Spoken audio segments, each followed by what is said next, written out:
नमस्कार दोस्तों, स्वागत है आपका आरंभ आरपीएससी पर। मैं हूं तुषार त्यागी और आज जो हम बात करने वाले हैं स्पेशली अभी रीट का जो नोटिफिकेशन आया है इसको हम देखेंगे। और रीट के नोटिफिकेशन के अंदर आपका गवर्नमेंट ने क्या क्या चेंज करा है इसको हम थोड़ा सा यहाँ पे देखना शुरू करेंगे। ओके, तो थोड़े बहुत नहीं, बहुत काफी चेंजेस आए हैं इस बार के। तो आज आपको पता है शिक्षा मंत्री ने शाम को शिक्षा संकुल के अंदर ये आपका बताया था कि रीट की जो भर्ती है इसके अंदर कुछ कुछ चेंजेस देखने को मिल रहे हैं। तो ये चेंजेस कौन कौन से हैं इनको हम देखना शुरू करते हैं। स्टेटमेंट आ जाइए। तो देखो, सबसे पहले इसके अंदर जो आपका श्रेणी अगर मैं देखना शुरू करता हूं रीट के अंदर, तो आप देखना शुरू करेंगे कि सामान्य जो है इसमें न्यूनतम उत्तीर्ण जो आपके प्राप्तांक थे पास करने के लिए, इसमें एक छोटा सा चेंज आया है। चेंज में जैसे आपका पिछली जो भर्ती थी 2017 की, तो सामान्य और अनारक्षित वर्ग जो थे उनके लिए 60-60, ये आप सभी को पता है। प्रेजेंटली इसमें कोई चेंज नहीं है, ये आज भी आपका वही 60-60% कर रखा है। उसके अलावा मैं बात करता हूं किसकी, एसटी अनुसूचित जनजाति यानी कि एसटी की। तो पहले जो था आपका 60 था नॉन टीएसपी में और टीएसपी में 38 था। वर्तमान में क्या कर दिया, इसको 55% कर दिया गया है एसटी के लिए, शेड्यूल्ड ट्राइब्स के लिए। और बात करते हैं हम कहां पे, आपका जो टीएसपी एरिया है यहाँ पे 36% कर दिया न्यूनतम प्राप्त आपके उत्तीर्णतांक या मिनिमम क्वालिफिकेशन नंबर, इसको मैं बोल सकता हूं। बात करते हैं एससी की या बात करते हैं आपका ओबीसी की और एमबीसी की और ईडब्ल्यूएस की। तो ईडब्ल्यूएस, एमबीसी और एससी जो है इसका न्यूनतम उत्तीर्णता या आपका क्वालिफिकेशन पहले 60 था, अब कर दिया है 55। ठीक, नेक्स्ट आप विधवा की बात करते हैं, परित्यक्ता की बात करते हैं या भूतपूर्व सैनिक की बात करते हैं, तो ये पहले थे आपके 60%, यहाँ पे 10% कम करा गया है और ये करा गया है 50%। दिव्यांग की अगर बात करते हैं तो दिव्यांग जो है इनके आपको देखने को मिलेंगे, पहले 60 थे और वर्तमान में इनके लिए 40-20% का फायदा है। और बात करते हैं शहरी जनजातियों की, तो यहाँ पे पहले 60 थे, शहरी क्षेत्र के अंदर 36% का रखा है इन्होंने क्वालिफिकेशन के लिए। ओके, तो अगर आप यहाँ पे बिलोंग करते हैं जनरल कैटेगरी के अंदर तो कोई ज्यादा अक्सर फायदा नहीं होने वाला है। ओबीसी कैटेगरी में भी है तो भी नहीं, क्योंकि जो फाइनल सिलेक्शन जो होगा वो रीट के मार्क पे होगा, मार्क्स पे होगा। अब ऐसा नहीं है कि रीट क्वालिफाई आपने कर लिया तो आपकी नौकरी लग जाएगी।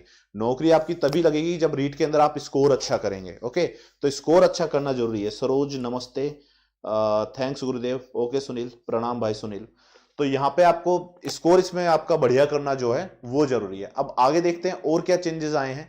तो देखो, चेंजेस कुछ इन्होंने क्वालिफिकेशन में भी करे हैं, जैसे लेवल 2 के अंदर देखने को मिलता है 2021 का जो है आपका राष्ट्रीय अध्यापक शिक्षा परिषद की अधिसूचना दिनांक 13 नवंबर 2019 के द्वारा दिए गए प्रावधान के अनुसार कम से कम 50% अंकों के साथ में आपका स्नातक हो या स्नातकोत्तर हो। या तो आपके बीए के अंदर 50% होने चाहिए, ग्रेजुएशन के अंदर बीए कराया या बीएससी कराया या बीकॉम कराया तो ग्रेजुएशन में न्यूनतम 50 हो। अगर वहां पे 50% आपके नहीं है ना, तो कोई दिक्कत नहीं है, आपके एमए में 50% होने चाहिए, स्नातकोत्तर में आपके 50% होने चाहिए। अब यहाँ पे बहुत से मतलब कई लोगों के मेरे पास मैसेज आए कि सर जो मेरे परसेंटेज है काफी कम है, मैं क्या करूं, मैं तो इस बार नहीं दे सकता।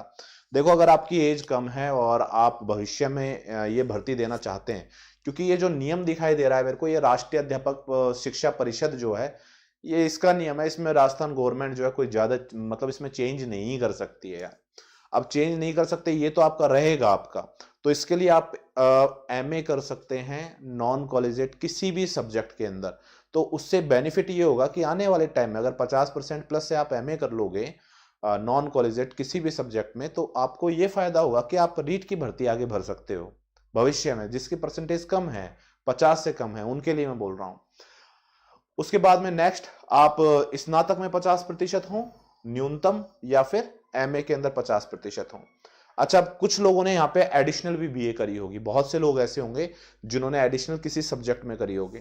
तो वो ये पूछेंगे मुझसे, सर कि एडिशनल के नंबर जुड़ेंगे या नए वाले नंबर, पुराने वाले जुड़ेंगे। देखो, एडिशनल एक आपका क्वालिफाइंग है, कुछ नहीं, आप उस सब्जेक्ट के टीचर बन सकते हैं।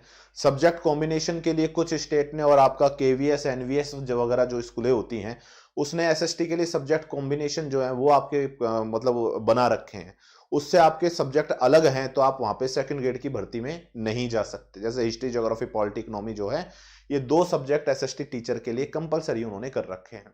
ठीक, तो वो एडिशनल बीए करी जाती है। एडिशनल बस आप वहां पे काम में ले सकते हैं, अदरवाइज आप ये सोच रहे हैं कि एडिशनल की मैं परसेंटेज इसमें जोड़ूं या निकालूं, एडिशनल की नहीं जुड़ेगी सर, बिल्कुल भी नहीं जुड़ने वाली। आपने पहली बार में जो बीए करी है वही मार्क्स जुड़ेंगे, उसके अलावा कोई मार्क्स नहीं जुड़ेंगे, ठीक, वही परसेंटेज मान्य होगी आपका।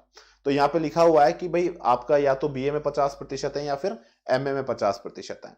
आगे देखना शुरू करते हैं तो यहाँ पे आपको देखने को मिल रहा है क्या, रीट 2017 में अनुसूचित जाति, अनुसूचित जनजाति और ओबीसी जो है, विधवा, तलाकशुदा महिला वर्ग अभ्यर्थियों को ही निर्धारित शैक्षणिक योग्यता सीनियर सेकेंडरी अथवा स्नातक में अहर्तक अंकों में 5% की छूट दी जाती है आपका, ठीक। और यहां पे कह रहा है कि रीट 2021 में अति पिछड़ा वर्ग, एमबीसी और आपका ईडब्ल्यूएस है, इन अभ्यर्थियों को भी निर्धारित शैक्षणिक योग्यता यानी कि सीनियर सेकेंडरी जो है अथवा स्नातक के अंदर आप अहरक मतलब स्नातक के अंदर जो है ये 5% की छूट दी जा रही है। अच्छा ध्यान से इसको अगर मैं देखता हूं 17 के अंदर, तो 17 के अंदर आप देखते हो अनुसूचित जाति जनजाति इनको छूट दी गई है। ये इस बार का मत सोच लेना आपकी किस के अंदर दी जा रही है, ये 17 के अंदर दी गई है आपका। 17 के अंदर पिछली भर्ती जो है उसको कंपेयर करके देख रहा है। अगर मैं 21 में देखता हूं ना, तो 21 में ऐसा कुछ नहीं है, किसी भी कैटेगरी को कोई छूट नहीं दी गई है 21 की भर्ती के अंदर। आगे देखना शुरू करते हैं। इस बार एक जो चेंज दिखा है वो दिखा है आपके जो कॉमर्स वाले जो है अभ्यर्थी, उनको रीट लेवल 2 के अंदर, जैसे कॉमर्स से किसी ने बीकॉम करा हुआ है और उसके बाद में बीएड करी हुई है, तो वो रीट लेवल 2 के लिए योग्य है। और किसके अंदर, एसएसटी टीचर के अंदर आपका, ठीक, सामाजिक अध्ययन के लेवल 2 के आप टीचर के लिए आप एलिजिबल हैं, इसके आप पात्रता भर सकते हैं।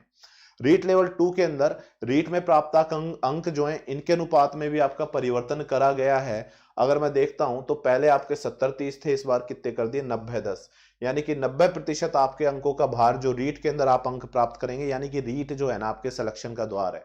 आज की डेट में मैं ये कह सकता हूं कि सिलेक्शन का द्वार जो है वो यही है। इस एग्जाम को आप यहाँ पे स्कोर करके ले जाओ, 10% जुड़ेंगे और उसके बाद में फाइनल मेरिट जो है इन दोनों के भारांक के अनुसार बनेगी, ठीक। पाठ्यक्रम में संशोधन की बात करते हैं तो हाँ, पाठ्यक्रम में भी संशोधन करा गया है आपका। इससे पहले का आप देख रहे हो तो 11 का जो पाठ्यक्रम बना हुआ था उसी पे बना हुआ है, बट प्रेजेंटली इस बार जो देखने को मिलता आप देख रहे हैं तो यहाँ पे भूगोल, इतिहास और राजस्थान, स्पेशली राजस्थान का भूगोल, राजस्थान की इतिहास, कला संस्कृति, ये टॉपिक इसके अंदर जोड़े गए हैं, ठीक। बीएड योग्य या बीएड अभ्यर्थी जो हैं या योग्यताधारी जो हैं वो केवल आपका लेवल 1 में शामिल नहीं किए जाएंगे, लेवल 2 के लिए ही एलिजिबल हैं बीएड वाले। डीएलएड और बीएलएड योग्यताधारी जो हैं इनके हितों को ध्यान में रखकर बीएड योग्यताधारी को इसमें शामिल नहीं किया गया है, ठीक। नेक्स्ट देखना शुरू करते हैं हम कि इसमें यही कहा गया कि यार बीएड वाले जो है अपने सेकंड ग्रेड वगैरह या फर्स्ट ग्रेड वगैरह इनके पास और भी विकल्प होते हैं, ओके। और फीस में कोई चेंज नहीं है, फीस जो है वो आपकी वही है लेवल सेकंड की। आप देखते हो प्रथम स्तर अथवा द्वितीय स्तर केवल अगर एक परीक्षा देते हो तो 500-550 रुपए, और अगर दोनों परीक्षाएं देते हो तो आपको लेवल 1 लेवल 2 तो 750 रुपए आपका। परीक्षा तिथि जो है 25 अप्रैल घोषित है प्रेजेंटली। आवेदन पत्र जो है वो 11 तारीख से आपके 11 जनवरी से भरे जाएंगे और 8 फरवरी तक आपके ये भरे जाएंगे आपके फॉर्म। तो फॉर्म आप भर सकते हो। अब देखते हैं उस वक्त क्या नोटिफिकेशन आता है फॉर्म के वक्त। सिलेबस जो है वो नया सिलेबस क्या जारी करा जाता है, उसमें क्या क्या योग्यताएं जारी करी जाती हैं, तो आगे देखते हैं। ये आपका एक गवर्नमेंट की तरफ से संशोधन था, तो इस संशोधन को आप देख सकते हैं। और अगर आप तैयारी अगर स्टार्ट करने के मूड में हैं और आपको लगता है कि हाँ सर सिलेक्शन चाहिए, तो आप बिल्कुल 3 महीने की तैयारी में जनवरी, फरवरी और मार्च, अप्रैल भी आपके पास में है, इन 4 महीने की तैयारी में मतलब लग के अगर तैयारी करेंगे तो एक अच्छा खासा स्कोर कर सकते हैं। क्योंकि कई लोग ऐसे बोले सर मैंने तो कोई पढ़ाई नहीं करी है, इससे पहले तैयारी नहीं करी है, कम से कम आपने बीए तो करी हुई है, बीएड तो करी है, थोड़ा बहुत कुछ तो जानते होगे, ठीक। तो वहां पे अगर वो जानते हो तो तैयारी आप वहां पे थोड़े बहुत पढ़े हो तो यहाँ पे आप आराम से सिलेक्शन ले सकते हो, कोई भारी नहीं है 4 महीने के अंदर। बाकी आप लोगों को जो कोर्स है रीट के वो अनअकैडमी पर मिल जाएंगे, और अनअकैडमी पर आप मेरी स्पेशल क्लासेस भी देख सकते हो। इसी यूट्यूब चैनल पे आपको रीट के लिए क्लासेस मिलेंगे एनसीईआरटी बेस्ड सिलेबस के अकॉर्डिंग, वो भी देख सकते हो। और अनअकैडमी अगर आप पहली बार जा रहे हो तो वहां पे आपको रेफरेंस कोड पूछेगा फ्री स्पेशल क्लास देखने के लिए, तो आप एक रेफरेंस कोड डाल सकते हैं वहां पे, तुषार लाइव, यानी कि मेरा नाम और उसके आगे लाइव, और जैसे ही आप ये कोड डालेंगे तो जो फ्री क्लासेस है वो सारी देख पाएंगे आप, ठीक है। फ्री क्लासेस जब देखते हैं तो वहां पे कोड डाला जाता है, तो ये कोड आप वहां पे डाल सकते हैं। आगे सर किसी को कोई और डाउट है या अनअकैडमी पर प्लस कोर्स आप लेना चाहते हो तो रीट के लिए अगर आप 3 महीने का कोर्स लेते हो तो यहाँ पे जो फीस देखने को मिलेगी वो देखने को मिलेगी 3,150, जिसमें दोनों लेवल के आपको कोर्स देखने को मिलेंगे। और आप यहाँ पे रेफरल कोड ये यूज कर सकते हो डिस्काउंट के लिए, 10% डिस्काउंट के लिए। सारे यहाँ पे एजुकेटर आपको 50+ एजुकेटर मिलेंगे, तो इन सभी की आप क्लासेस भी ज्वाइन कर सकते हैं। उसके अलावा अगर आपको कोई डाउट है तो ये मेरा कॉन्टैक्ट नंबर है, व्हाट्सएप नंबर है, आप मेरे को मैसेज भी कर सकते हैं। तो फिर मिलते हैं कल एक नेक्स्ट सेशन के अंदर, और जो क्लासेस रहेंगी कल से वो शाम को 5 बजे रहेंगी, रीड की क्लास अपनी। अब डेली जो है सेशन 5 बजे से हम स्टार्ट करेंगे। फिर मिलते हैं, तब तक के लिए thank you and good bye.